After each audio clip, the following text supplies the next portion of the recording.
Welcome back to the action, the Univest Grand Prix. Things are heating up now. Will Frischkorn alone in front. We saw a classic team tactic. Build up, bang up. Frischkorn versus Dugan. A team car in the way. There's some bad driving by a team car, that's for certain. The AEG Toshiba car. Jonathan Vaughters, you're behind. What is going on? You predicted it, and it seems to be coming true.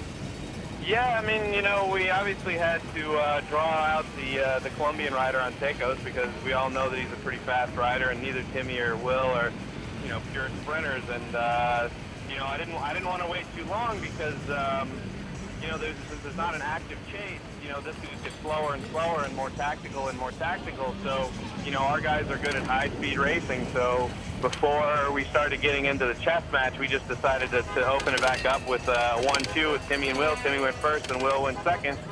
And now we're going to see whether Will has the guts to hold on. Jonathan, with the power of your team, the wonderful amount of European racing that you've been doing, did you think that you could come here and blow this race into smithereens the way you've done it today? Well, I mean, you know, we knew we had the strongest team in the race, but you know, we haven't you know, had a sort of a pure finisher on the team in a while. So you know, we always have to ride aggressively, and sometimes that blows the race apart and we win, and sometimes we just blow ourselves apart. So it works both ways, but you know, we were confident coming into today. Well, certainly all these efforts you've been making, the Slipstream team is constantly at the front. If you follow race reports, chasing down big breakaways, sometimes coming up empty-handed for it. But obviously these tactics you've been employing over the past years, these long-term, these developmental tactics of teaching your riders how to go hard are certainly coming true today and coming home with what looks to be a victory in hand at this Univest Grand Prix. All right, Jonathan, we'll be back to you in a while. Thank you. All right, thanks. Well, we're taking a look at Will Frischkorn here of the Slipstream Chipotle team. He is on a solo move.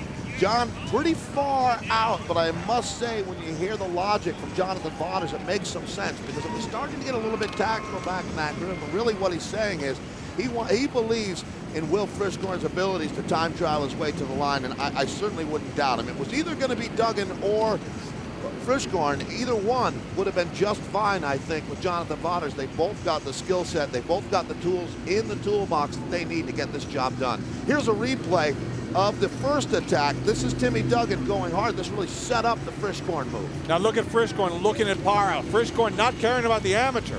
Frischkorn looking at Parra, wondering what Parra is going to do.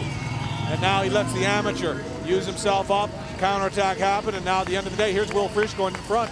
Plan executed to perfection. Yeah, it really was. I mean, that was a clinic right there that the Slipstream Chipotle team was putting on. You might want to record this and show it to some young junior riders because I think they would learn an awful lot about how you deploy tactics at the very highest level. Coming down to 6 laps to go. Will Frischkorn crossing the start-finish line.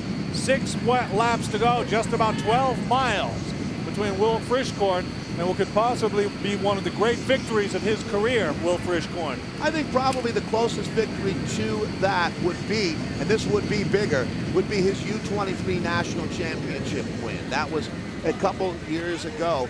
Frischkorn has also had some great results up in Canada. He finished 2nd place right behind Nathan O'Neill in the Canadian National Championship, which is an open event at that point, allowing riders from any nationality. But this looks to be our leader, Will Frischkorn, coming through right now. He's going to see 6 on the lap counter.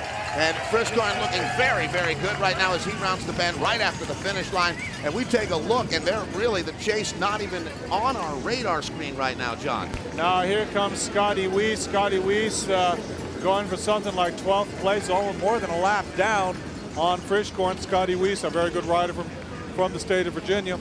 Going back to Frischkorn, you're right. Here we have our chasers. Now there we have Parra chasing in front. Timmy Duggan is just going to sit there. He's not going to do anything. Yeah, it's up to the other 2 guys to do it. I mean, right now, the way tactics play out in this sport, Timmy Duggan will be sitting on the back of that group. Parra's going to be chasing all by himself. I don't think Phil Guyman's going to be able to offer much assistance at this point. It's actually just amazing that Guyman is still in the mix here. But now, Duggan is just kind of playing a defensive role here, and the gap is at 40 seconds and growing, John. 40 seconds and growing back from Will Frischkorn of Slipstream Chipotle back to the 3-rider chase, and one of those riders isn't chasing at all. It's his teammates sitting in. So Freddie Power stuck in no man's land. Now you can be sure that within a couple laps, once Dugan sees that Power fatigues, once he knows the amateur's fatigue, Dugan is going to go on his own attack and try to go for a 1-2 for Slipstream. Now, you know, we talked about Will Frischkorn. Would this be his biggest event? Well, we're here at the Univest Grand Prix, and of course our job is to flatter the race. However, he was third, and he was a great young rider. He won the Tour de la BDB in France as a junior. He was great when he was 17, 18, 19. As we look at the attack, he goes. Now there's the attack, and there's the attack by Frischkorn. This was the attack that put away this bike race right there. This could very well be the winning move of the race. He looks under his shoulder. The reason they sprint away like that is to shake the other riders out of their slipstream. For you non-bike racing fans who are trying to learn about our sport, you can't move away inch by inch. You have to go boom and attack and crack them out of your slipstream, so there's no way they can capture your slipstream and capture you. But back to Frischkorn here, a great junior rider, finding his way in the professionals, won something in the Tour of Bahamas.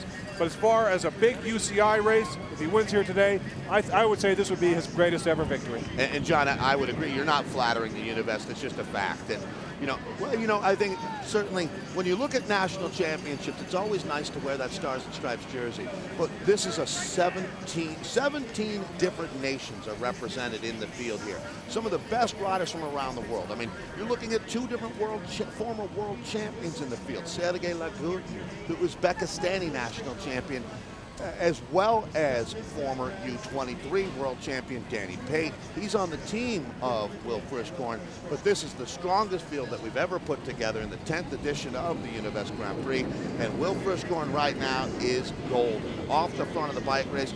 And the other thing that's worth noting here is that if Frischkorn is caught, and it's certainly possible at this point that Parr will be able to bring him back. I don't think likely, but it's certainly possible.